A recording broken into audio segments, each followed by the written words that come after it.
UiFlow2 now supports devices to achieve internet communication functions through standard network protocols. In the Function Extension section, select the TCP function module under the Software Extension category. Click the Confirm button to load the TCP function. Construct the complete communication processes between the TCP server and the client respectively. After initializing the WLAN wireless module, protocol-level development can be carried out through the graphical Blockly programming module.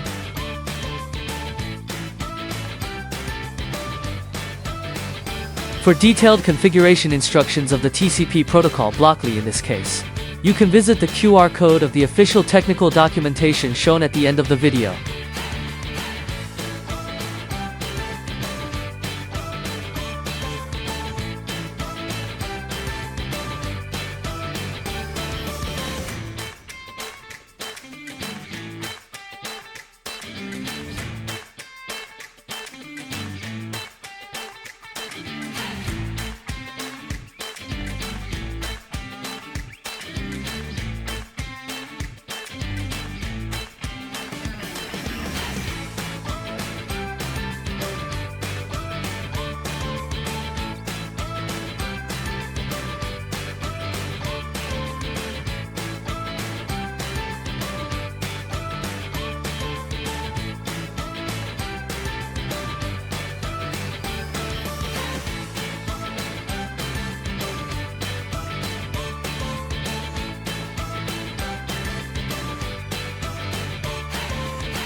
In the demo, after the client and the server successfully connect via TCP, the client will continuously send TCP data to the server.